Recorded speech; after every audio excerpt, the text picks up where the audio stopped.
Welcome to Picks with the Professor, a show usually brought to you by a real statistics professor.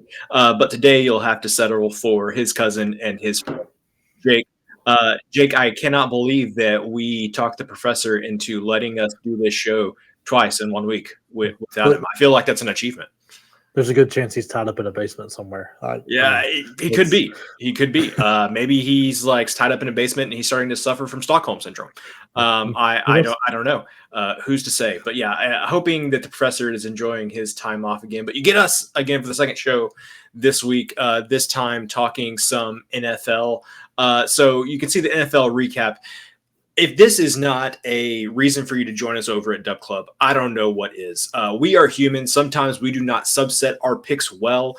The free show just did not go great last week. But again, you can see elsewhere the picks that were available exclusively over on Dub Club still did pretty well. And so just another reason to be over there. And of course, last season, the NFL just went absolutely amazing. I've got some takeaways from, week 5 of NFL. We're going to talk about both those teams, though. So I'm going to save those takes until then. But Jake, do you have any thoughts from week 5 in the NFL? It's amazing to me how much coaching matters at the NFL level because Mm-hmm. we're looking at quarterbacks that can't figure it out, that were doing amazing in college and can't figure it out in the pros, and then guys that couldn't figure it out in the pros, they switch teams and all of a sudden they are very good to borderline superstar. I mean, like Baker Mayfield being one of the best quarterbacks in the league this year is crazy. And I mean, even Geno Smith out in Seattle still very good. Justin Fields goes to Pittsburgh and he's done well. It's wild to me how much coaching affects things at that level. You would think in my opinion, that level, the coaching wouldn't matter as much.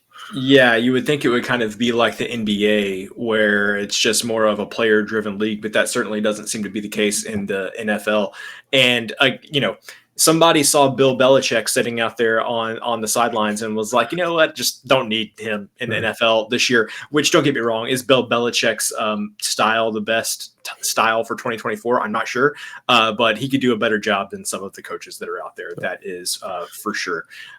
So yeah, that like you said, NFL parity everywhere. If you don't have good coaching, good quarterback play, going to be difficult to win games. Briefly, got our college football recap up here as well. Again, a pretty decent week last week, and for the season, everything going pretty well. We're recording this on Tuesday night. Looks like we have a winner in the bag already on a Tuesday night. So great way to start the college football week there. And our reminders, as always, make sure that you're joining us over on Dub Club. Get access to the honor roll or just the top play packages. You got a promo code here that you can use for both of those and get you a steep discount. And you can really see how valuable these memberships are before you kind of dive in for the full membership. Promise you will not regret it. And this will be well worth the investment for you. Make sure you're getting all of the college football, NFL, soon to be college basketball, and playoff baseball picks to your email, to your Dub Club app, however you want to receive them. So just a few reminders on Sideline before we get into these picks here. This is a player-based model, and so it does reflect the current rosters. We do spend some time making sure that the rosters are updated with the latest injuries. There's some quarterback news that came out today before we recorded this, so I'll make sure to mention that if we discuss those games. And again, we're going to pick winners at a pretty decent clip, but even if we do, we're still going to lose a lot of those picks. And again, just a reminder that Sideline gives A's, B's, and C's, and we add the plus. So with that, let's get into our Week 6 NFL picks. We're going to start out with a Thursday night game, 8:15 p.m. Eastern time, San Francisco at Seattle. And Jake, I mentioned that I had some thoughts from Week 5, and my thoughts both centered around these two teams. San Francisco finding a way to blow a lead against the Cardinals, allow them to come back and lose that game, now sitting at 2-3. I think Sideline has San Francisco as the second best team, and seeing that their record there is 2-3 is a little surprising. Seattle, you talked about quarterback play. Geno Smith has been playing great. I will give you the list of NFL quarterbacks that Sideline has rated above Geno Smith right now: Lamar Jackson, Brock Purdy, and Josh Allen. That's the whole list. And Geno Smith is fourth on that list right now. But you know what? It didn't matter against the New York Giants. Somehow, playing Sans Malik Nabely managed to go on the road and beat Seattle. Two confounding results, in my opinion. Jake, do you have any thoughts on those two games last weekend specifically? I don't know. Something's broken in San Francisco, and it's not just Christian McCaffrey, right? Like, because they lost earlier and gave up. They forgot to score in the second half again, just like they did in Carolina. Like, something's broken there, and I mean, maybe it is just Christian McCaffrey, and he's just that special, but something's off there. And Seattle seems that was like a bad luck, bad news Bears game. Yeah, it did seem like they just couldn't catch a break in that one. So we actually have two picks in this game. So it's rare that we double up on games, but we both have something here specifically that we like. Me personally, I like taking Seattle on the money line here, plus 160. Sideline gives San Francisco a slightly above a 50% chance to win here, but that means there's lots of value on Seattle. Again, you mentioned it. San Francisco, just something not quite right. You can't exactly put your finger on it. I think a short week traveling to Seattle is not what the doctor ordered for a San Francisco team that is still trying to find their footing. And again, a matchup of, according to Sideline, two of the best quarterbacks in the league. But I just really like what I've seen from Geno Smith so far this season. He has completely turned things around. So our first official pick here is Seattle plus 160. But Jake, you like the side, and you're going to tell us why we also like the over 47.5. Like, I think it's pretty obvious. The defenses here both struggle. I mean, it doesn't matter how they got it. New York Giants put up 29. That offense, and they didn't pick. There was no real no picks for Daniel Jones, which is impressive. There was no real making him uncomfortable. Now you do the same for Brock Purdy, and he's going to slice and dice you because he's got Debo, Ayuk, and Jennings, who are amazing. Mason, hopefully they quit trying to make him be Christian McCaffrey, because he's just not, and just hand the ball off and let the guy run. Quit trying to make him do all the amazing stuff that Christian McCaffrey did as a receiver and things like that. It just doesn't seem to be in his bag of tricks. But either way, neither of these defenses, especially on a short week, are going to be fully prepared like they normally would. You've got two quarterbacks that are playing out of their mind with very good receiving cores and good running backs behind them with Kenneth Walker and Jordan Mason. I think the offensive talent is just way too much in this game for either defense to handle. I like that assessment. This kind of reminds me of the Seattle-Detroit game from a couple of weeks ago, where there were just a gazillion points in that one. And if Seattle just could have gotten one or two breaks there, getting plus odds on that game for them would have been good as well. So we like Seattle for the side here. We like the over, just a lot of offense in this one and not much defense to be talked about. The next game that we have, so this is maybe the least fun set of Sunday mornings that my family has, because they go to bed on Saturday night. I'm still up watching college football. And then they wake up on Sunday morning, and I am watching the NFL game in London. So at 9:30 a.m. Eastern time, we got Jacksonville and Chicago playing in London. Jacksonville making their annual trip across the pond. And let me tell you, if there are I talked last week, I am not very high on Jacksonville. This Chicago team is going to make me pull my hair out. I cannot figure out what to make of them. They obviously played Carolina last week. You kind of got to set aside whatever happens in a game involving Carolina. They're just not very good. But I have seen some good things from Chicago's defense, and I've seen some bad things from Chicago's offense. How much of the improvement on offense last week was a result of Carolina just being really bad on defense? I don't quite know. But I think one thing that we both like here is the under 44. The unders on these games played overseas seem to have worked out pretty well. Jake, why do you like the under 44 here? I really like it mainly because it's in London, and neither of these teams are fantastic offensively. Jacksonville, Trevor Lawrence just befuddles me. Yep. He makes some just absolutely that's why you're the number one draft pick a couple years ago throws, and then he makes throws that you go, you're in the NFL.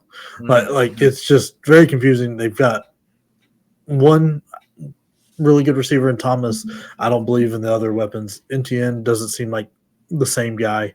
I don't know if he's playing like halfway hurt all the time or something, but it just the offense just doesn't seem to be there. Their defense can be good, and the same thing with Chicago struggles running the ball, struggles with the line. I think you saw what happens when Caleb Williams is able to play like he did in college, where he had enough time and then he could make some extra time with his legs. And he slashed the Carolina defense. I think he had 350 or something. Looked great. Jacksonville's defense is a good step above Carolina's. Chicago's line, not good. Nobody's really going to be able to do much. Plus the body clock thing, and Jacksonville's got to hate this because I think they're playing back-to-back weeks over there.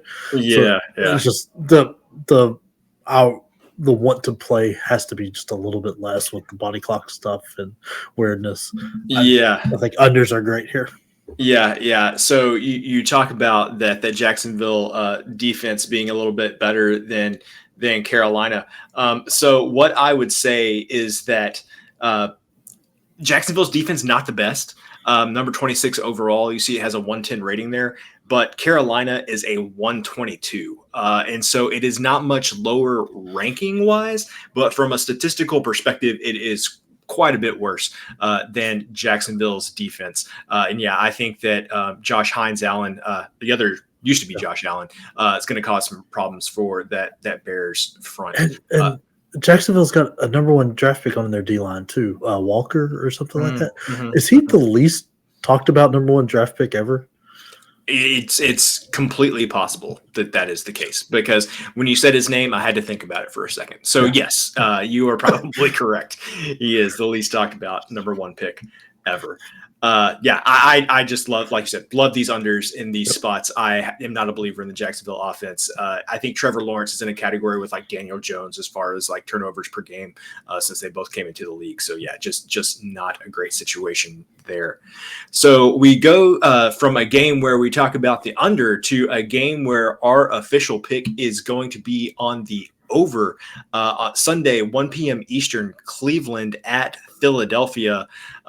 Philadelphia coming off the bye, Cleveland coming off getting trounced by, I don't even remember who they played last week, Washington, I believe, where Washington just had their way with Cleveland, as everyone is seeming to do this year. But you look at these defensive numbers here, and boy, we talked about Carolina's defense being bad. The only team worse than Carolina is Philadelphia. And man, this is a bad defense on that side of the ball. I assume, Jake, that is part of the reason why you like the over 43.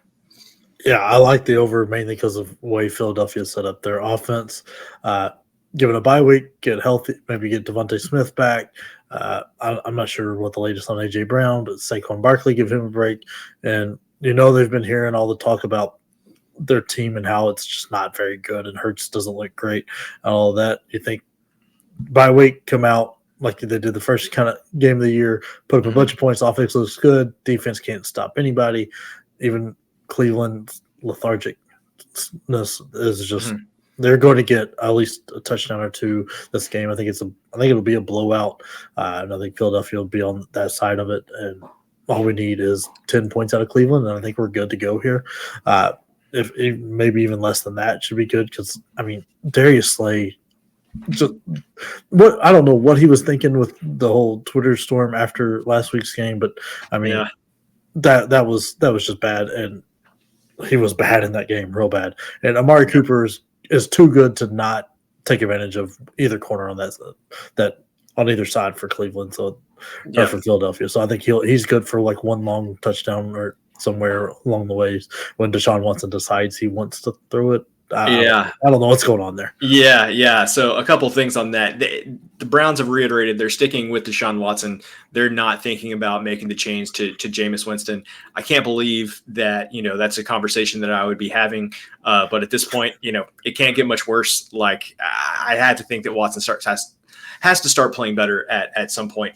You mentioned the injuries for Philadelphia, A.J. Brown and Lane Johnson being two of those. They were both questionable at the beginning the week prior to their last game. They ended up both not playing. You would think with the bye week that both of them are going to be back, and both of those obviously big impacts for them. So we don't know for sure that they're playing, but they were questionable the last game. So you would think, especially Lane Johnson, I think he's in concussion protocol, so he should be cleared by now. I expect both of those guys to play. So we've talked a lot about some totals here, and we've talked about going over certain numbers. In the NFL, a lot of these key numbers are really close together there in the upper 30s, low 40s, and everything.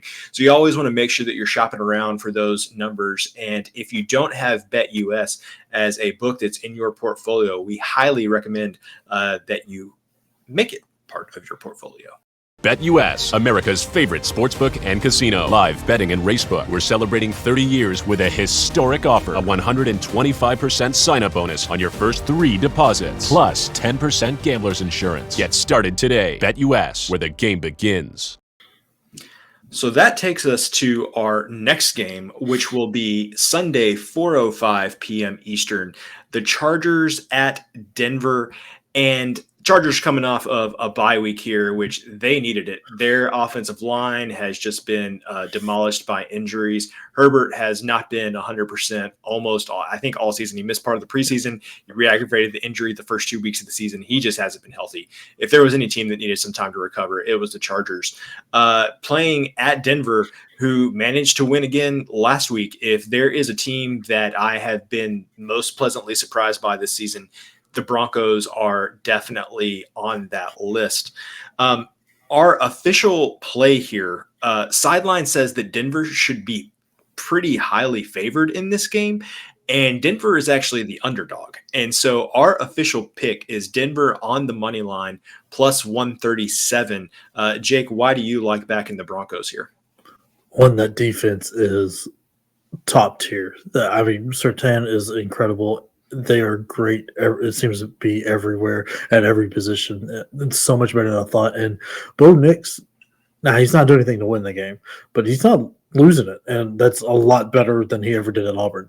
But it's, I mean, it looks like the Oregon Bo Nix where he's not making the dumb mistakes. And I mean, he finds like Cortland Sutton is a great receiver, and he uses him. If they can get that run game going to help support that, it's just going to continue to absolutely help him out and give him a ton of breaks. And I'm not a believer in the Chargers. Their offense Herbert, I like Herbert, and Dobbins has been great this year, but I don't know how much gas he's got in the tank.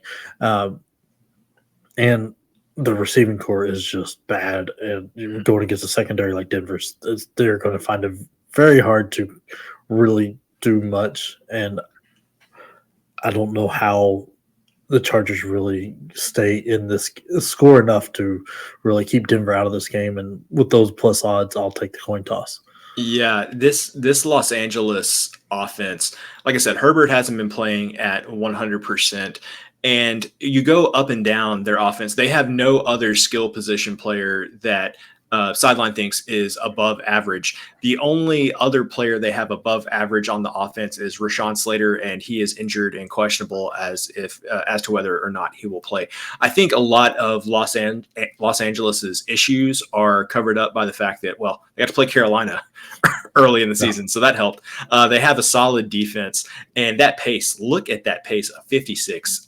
You could do a blind test and say, which team does Jim Harbaugh coach? And you could tell that it was the Chargers because that's exactly how they like to play. This Denver team, Vance Joseph, not the best head coach, but knows what he's doing on the defensive side of the ball for sure with the Broncos. You know, the team that this kind of reminds me a little bit of, like nobody is really going to say it's exactly like this, but this feels like the NFL version of the Iowa Hawkeyes, where it's just like the defense is going to make some big plays and keep you in the game, and the offense just don't lose it kind of thing. And so that's kind of who Denver reminds me of. I love Denver here. I think the Chargers are overrated, partially because of their schedule and partially just because of the injuries. And I think that Denver defense, like you alluded to, is really underappreciated. All right, so that takes us to the Sunday night game. So that is going to be 8:20 p.m. Eastern, Cincinnati at the New York Giants. And I don't know why we have decided to talk about every team with a horrid defense, because that's exactly what the Bengals have. I can't complain. That Ravens Bengals game was highly entertaining. Fantastic. This past weekend. But man, you were watching that and you were like, wait, I thought this was the AFC North. I thought this was like built on defenses and knocking guys around. What happened to like James Harrison out there? And I don't know, all those early 2000s AFC North games. That is not what we saw in that game last week. And we kind of already talked about the Giants a little bit. I was very impressed without Singletary and Neighbors going on the road and beating Seattle in Seattle.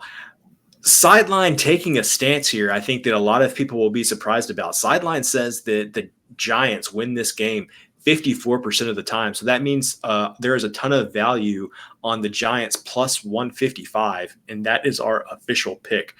So Jake, tell us why you're getting behind that one. Well, since Cincinnati's got through the air with Burrow and Chase and Higgins, and even Yoseki as a tight end, nobody's arguing that. It's just the line and the run game. You have to have that to be able to control games and keep teams out of it. And you saw exactly they should have beat the Ravens. They had them beat. They were playing great, and because they were not able to control the game with the line and running, kept letting the Ravens back in it. All of a sudden, they're in overtime. Weird fumble type play, and then there goes or a bad kick. It was a bad kick, and then there goes Derrick Henry because that defense is abysmal. Giants defense is not abysmal, and they're like Tyson looked fantastic last week. I don't know if he's got 2 of those games in a row in him, but if he does, there's no pressure on Singletary to come back. And even if Singletary comes back, there's no way you take him out. Like, you don't give him a handful of carries every game to see if he continues that going. And Daniel Jones didn't turn the ball over, and the Giants win. I feel like that's a very common theme throughout his tenure there. And if Neighbors is able to come back, that would be huge. Is he out, or is he questionable? I couldn't. Neighbors is. I assume he's going to play. He was in the concussion protocol. I hope that he could get cleared within 2 weeks. We have him questionable right now. Yeah. So I mean, if you add him in, that's another huge weapon. I mean, Slayton it's been a burner there for a while. You've got Jalen Hyatt and Wan'Dale Robinson. They've got the weapons to do things to beat a very bad defense like this, and I think they'll be able to do it, especially at home. Yeah, man, Jalen Hyatt and Wan'Dale Robinson and Malik Neighbors, that's a heck of an SEC receiving duo. They're players that have burned our teams more than a few times. I think you alluded to Cincinnati not being able to control the line of scrimmage and run time off the clock. I'm not a football coach. 4-minute drill, 6-minute drill, whatever that's called, where basically you're just trying to waste time at the end of the game. Cincinnati, not equipped to do that right now. Cincinnati's defense is bad. Like, for me, that's what this play comes down to, is like, when your defense is that bad, anything can happen. Even a team like the Giants can stay into it. And I am not taking a strong stance on Daniel Jones here. Like, I'm not telling you that he's turning it around, but he has always had the ability, if he could just get out of his own way. It's not very often that you see quarterbacks take off on 60-yard touchdown runs like Daniel Jones has. Daniel Jones has the ability to make those kind of plays if you just stop turning the ball over and, of course, stop getting injured as well. So I'm not saying that Daniel Jones is back, but if he doesn't have those back-breaking turnovers, I think New York is going to stay in this game, and Cincinnati's defense is bad enough that New York can definitely come out on top. And that'll take us to the last game that we're going to talk about today, because there is plenty to talk about now with the other team in New York. So we're going to the Monday night game, 8:15 p.m. Eastern, Buffalo at the New York Jets. Before we even talk about the game, Jake, do you have any thoughts or reaction to anything coming out earlier today that the Jets fired their head coach after a 2-3 start to the season? I've got some friends of friends that run in circles with some Jets organization people, and they're saying that came down from the top. The GM or Aaron Rodgers wasn't involved. So it's got to be a very confusing organization to be in right now, not knowing what's what. Man, I don't know. That was a wild move, and it feels like it'd be the ultimate troll move if they go hire Belichick or Vrabel just to be a thorn in the Patriots' side. I just the humor of having Bill Belichick coach this team, having him and Aaron Rodgers together. And I just in the New York media market, I mean, just the frustration they would have like visibly during press conferences, I think would be worth the hire. Yeah, the Jets just seem like they are shocking to hear. The Jets are not the best run organization in the world. But yeah, I'm a little surprised. Somebody made the joke that this is going to be the first time ever that one person is both the quarterback and head coach and GM. And that's going to be Aaron Rodgers. So we'll see how that happens. I assume this has to mean that Devontae Adams is going to be traded to the Jets this week. Right? Like you have to think since Aaron Rodgers is probably the acting head coach now that they find a way to get Devontae Adams. Okay, we've talked about that enough. For as far as the actual game goes, Sideline says that Buffalo has a 52% chance to win, which means that there is value on the Jets at plus 125. So outside of the other things that we just talked about, Jake, what do you like about backing the Jets in this spot? I'm just not a big believer in Buffalo this year. I think they overvalued or undervalued, however you want to look at it, what they had for minus Diggs, and the receiving core is not enough right now to help Allen out. I mean, Allen is a gunslinger, and he needs Keon Coleman to be what what Buffalo thought he would be, and same with Curtis Samuel and other guys that they just need. He needs a little more help there, especially with how he throws it, because he's good for some amazing throws, and he's good for one or two interceptions or fumbles for holding on to the ball too long a game. And I think in a game that's going to be as tight as this one, that's going to be enough to kill him, because interim coach bump seems to be a thing. And so the first game out should be fun like that. It should be Aaron Rodgers calling his own plays, and just I think they unplugged Nathaniel Hackett, like with a toddler, like, hey, here's a controller to the video game that's just plugged in. You play with this. So that's what they do with a headset for him, and let Aaron Rodgers have fun. What's surprising is Hall hasn't been able to get going, and that's been a little bit shocking to me. But I think we saw towards the end of that game, or all throughout the game, really, that him and Garrett, what was his last name? Garrett Wilson. Garrett Wilson really started hitting on. I mean, you've already got Lazard that he's got the relationship with. Yep. If they can get Hall going, I think Buffalo's going to be a little shocked. And you don't really know how this game's going to go if you're Buffalo. Like, you don't know how the game's going to be called anymore because Salah's gone. You probably don't have any film on how. I think it's the DC that took over, like on how he wants to run stuff. So it's going to be. It's got to be hard to get ready for that, and at least it's at home for the Jets. And I don't know. I like the plus money here. Yeah, I would recommend everybody go to The Athletic if you're a subscriber and read an article that Ted Wynn wrote today about the New York Jets offense and some of the stuff they've got going on there. Highly recommend you go read that. You talked about Buffalo and Stephon Diggs being gone. When I think of what Stephon Diggs did for the Bills, I think about him bringing the top off of defenses. And Coleman, while he's a great receiver, loved watching him at Michigan State and at Florida State.